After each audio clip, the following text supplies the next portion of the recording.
طالما حلمت باستكشاف هذه الجبال. اليوم هو اليوم الذي تبدأ فيه المغامرة الحقيقية.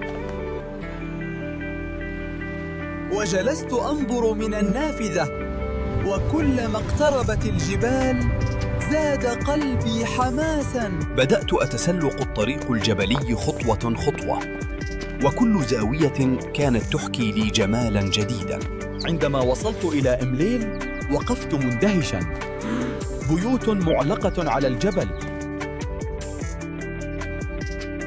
يا له من منظر رائع! عندي أصدقاء من هنا، ربما سأزورهم يوماً ما.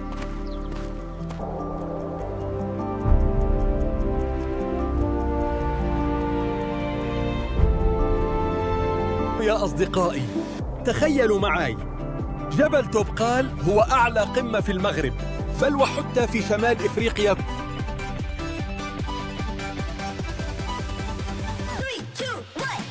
فوق صخرة عالية، وأعددت كأساً من الشاي بالنعناع. يا لها من لحظة لا تنسى. ليس هناك ما ألذ من طاجين باللحم والبطاطس والخبز الساخن.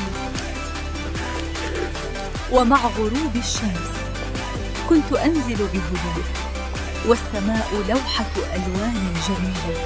وفي نهاية اليوم عدت إلى بيتي وقلت: كانت رحلة تستحق كل خطوة.